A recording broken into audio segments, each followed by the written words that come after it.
بسم اللہ الرحمن الرحیم۔ السلام علیکم ناظرین،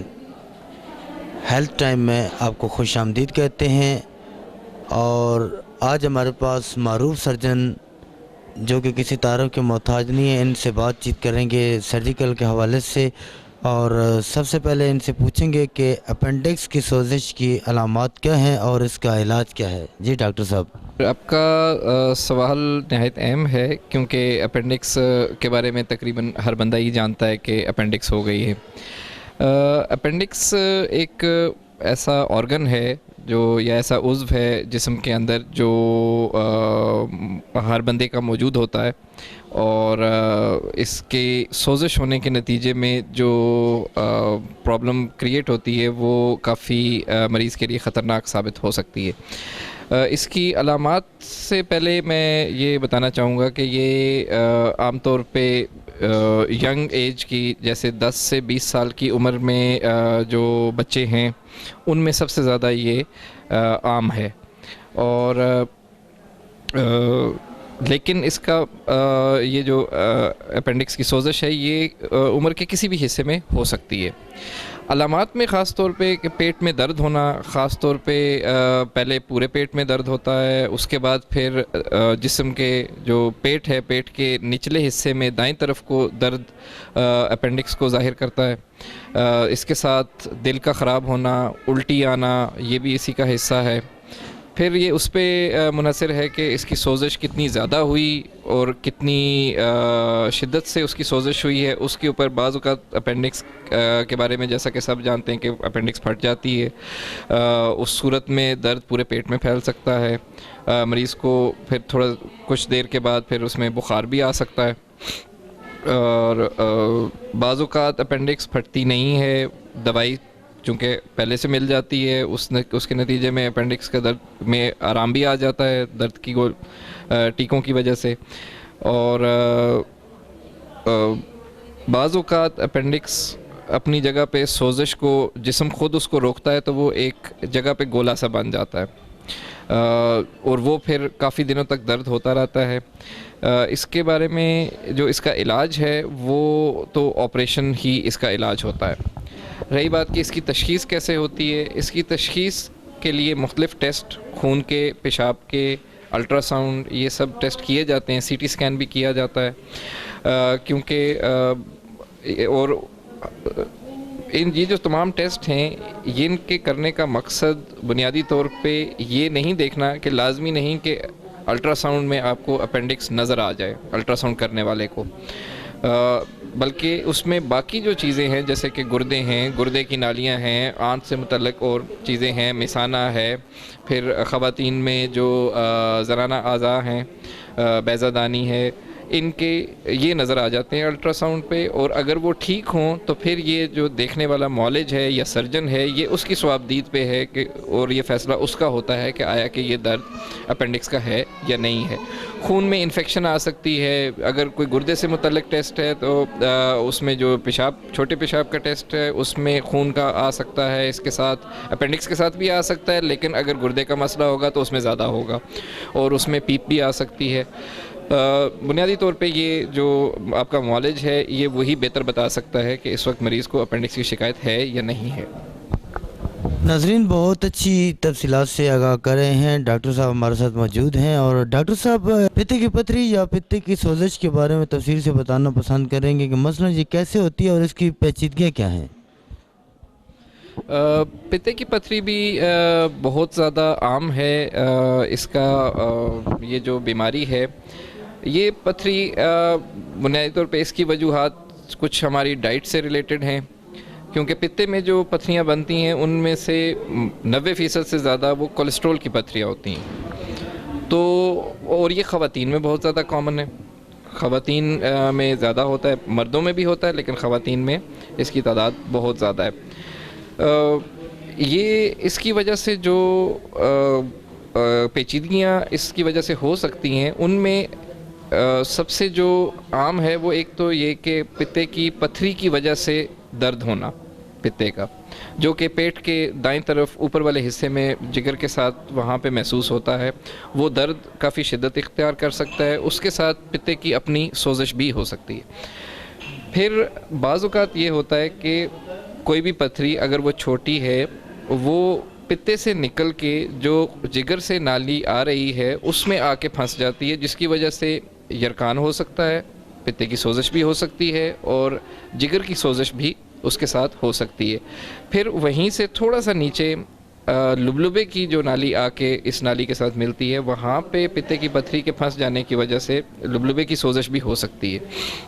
اور یہی وجہ ہے کہ آج سے 100 سال پہلے تو پتے کی پتھری کا علاج یہ بعض اوقات کوئی دوائی دیتا تھا، کوئی جڑی بوٹی دیتا تھا،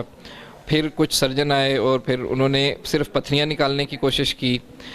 لیکن اب پچھلے 80-90 سال سے یہ کامن پریکٹس ہے اور پوری دنیا اس بات پہ متفق ہے کہ جب پتے کی پتھری ہو جائے اور وہ علامات ظاہر کرنا شروع کرے تو اس صورت میں پورے پتے کو ہی نکال دینا سب سے بہتر ہے، کیونکہ اس کی وجہ سے یہ جو پیچیدگیاں جن کا ہم نے ابھی ذکر کیا یہ اتنی شدید ہیں، جیسے کہ لبلبے کی سوزش، اگر شدید سوزش ہو جائے تو اس میں جان جانے کا 50% سے زیادہ چانس ہو سکتا ہے۔ تو اس کا ہم جو علاج ہے وہ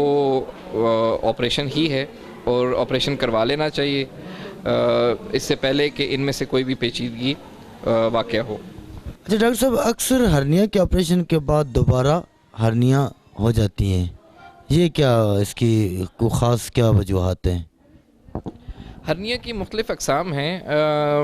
ہم زیادہ بات اس پہ کریں گے جو ہرنیا زیادہ عام ہے۔ سب سے زیادہ عام تو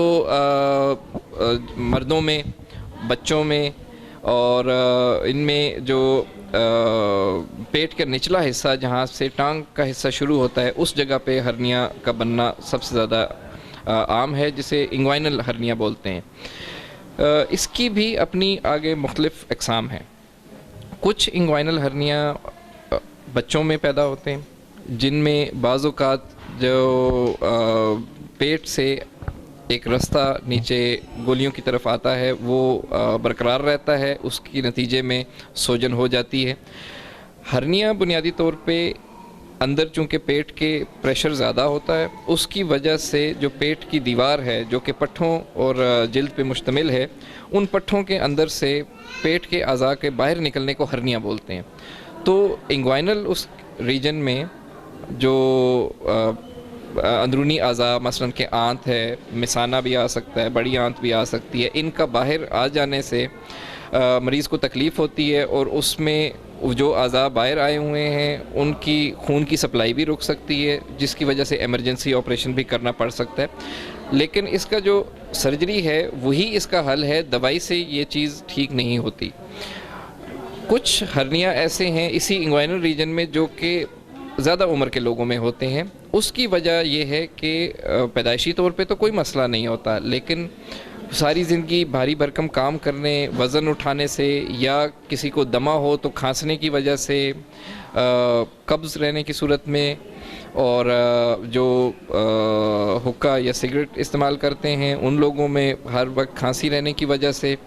پیٹ کے پٹھے کا یہ ایک جو پیٹ کی دیوار ہے پٹھوں کی، اس کا سب سے نازک حصہ ہے یا سب سے کمزور حصہ اس جگہ پہ بنتا ہے اور یہ اس وجہ سے ہرنیا بن جاتا ہے۔ بہرکیف دونوں صورتوں میں بچوں کو چھوڑ کے باقی جگہوں پہ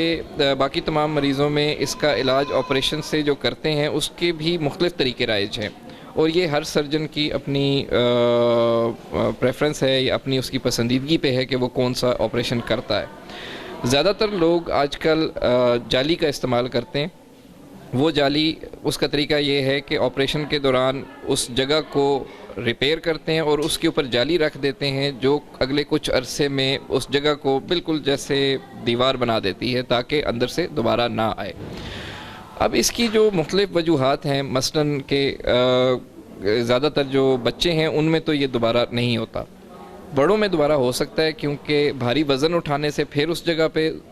زور پڑتا ہے جس کی وجہ سے دوبارہ سے ہرنیا ہو سکتا ہے۔ کچھ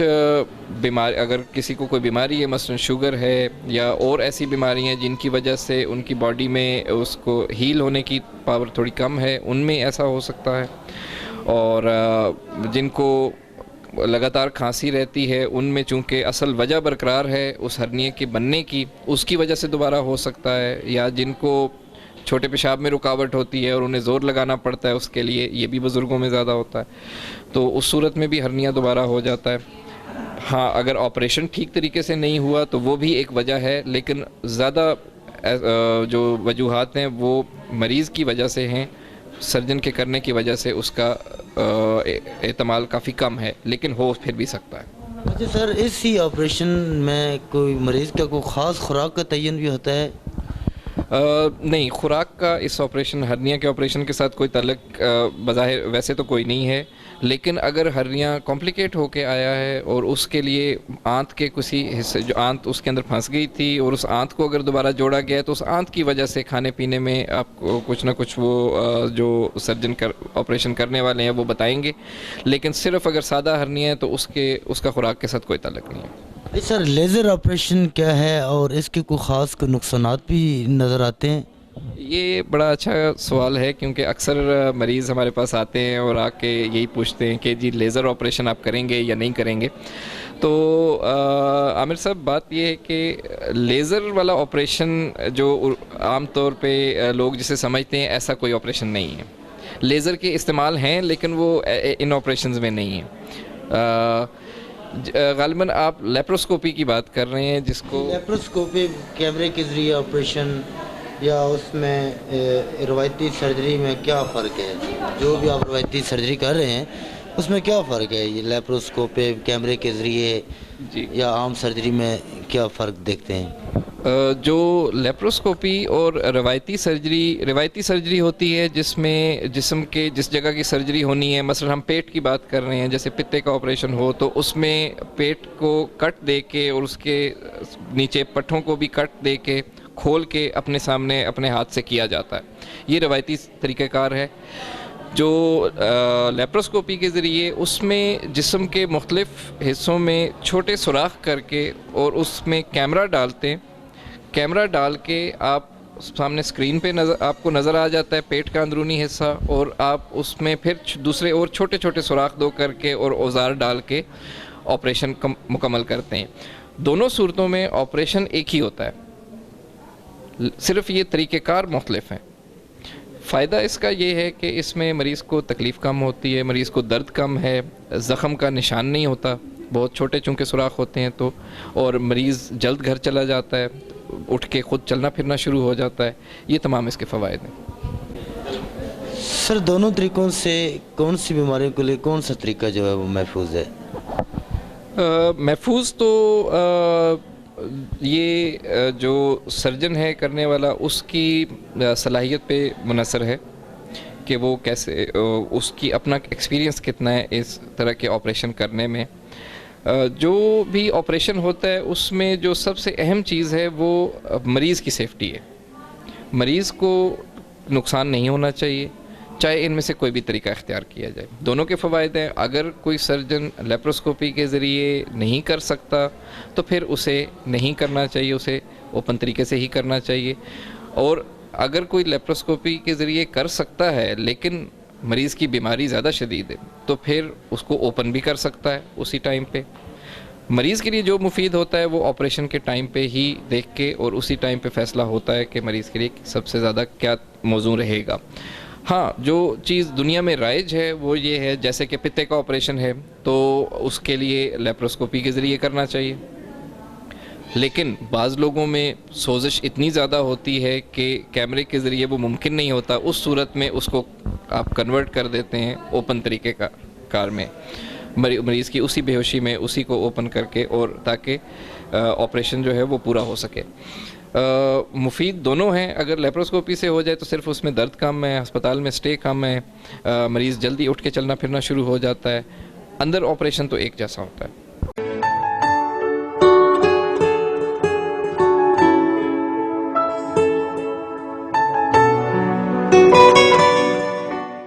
ڈاکٹر صاحب آپ یہ بتائیے گا کہ آپریشن کے بعد مریض کتنے دنوں بعد چل پھر سکتا ہے، جو اس میں واک کرنی چاہیے، یا اور اس کے علاوہ کیا حفاظتی تدابیر ہیں اس میں؟ جی حفاظتی تدابیر تو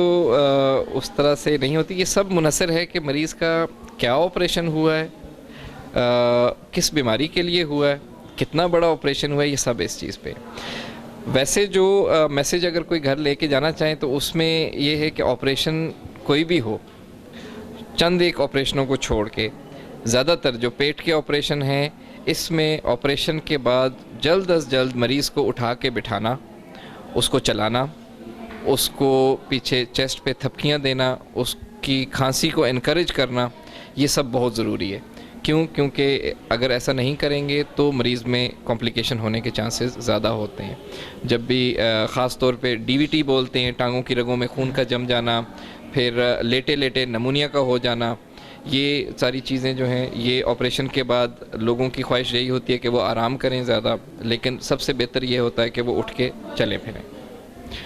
باقی آپریشن جو ہیں وہ بڑے بھی ہوتے ہیں، چھوٹے بھی ہوتے ہیں، یہ آپریشن پہ ڈیپینڈ کرتا ہے کہ وہ کتنا بڑا ہے اور اس کے لیے کتنے آرام کی ضرورت ہے اور کن احتیاطی تدابیر کی ضرورت ہے، یہ ہر بیماری کے لیے مختلف ہیں۔ ہیلتھ کے حوالے سے چکوال کے لوگوں کو آپ کیا میسیج دیں گے؟ ہیلتھ کے حوالے سے یہ ہے کہ اپنی خوراک اچھی رکھیں، مثلا اگر جوس پینا ہے تو تازہ پھل کھا لینا، اور تازے پھل کا جوس جو ہے وہ نعم البدل، اس کا نعم البدل کوئی چیز نہیں ہے۔ اپنی خوراک کو بہتر رکھیں، ورزش ضروری ہے، اس سے صحت میں اضافہ ہوتا ہے، اور اپنی صحت کا خاص طور پہ خیال رکھنا۔ اگر کوئی تکلیف ہو تو جو اس سے متعلق پراپر ڈاکٹر ہیں ان سے رجوع کریں، نہ کہ آپ غیر فطری جو طریقہ علاج ہیں اور اس طرف آپ اپنا قیمتی وقت ضائع کریں۔ بعض بیماریاں شروع میں بہت چھوٹی ہوتی ہیں لیکن ادھر ادھر لوگوں سے مشورے لینے کے بعد لوگ ڈاکٹر کے پاس نہیں آتے، جس کی وجہ سے بیماریاں تھوڑی بڑھ جاتی ہیں، بیماری کی نوعیت بدل جاتی ہے، بیماری خود زیادہ بڑھ جاتی ہے۔ تو اس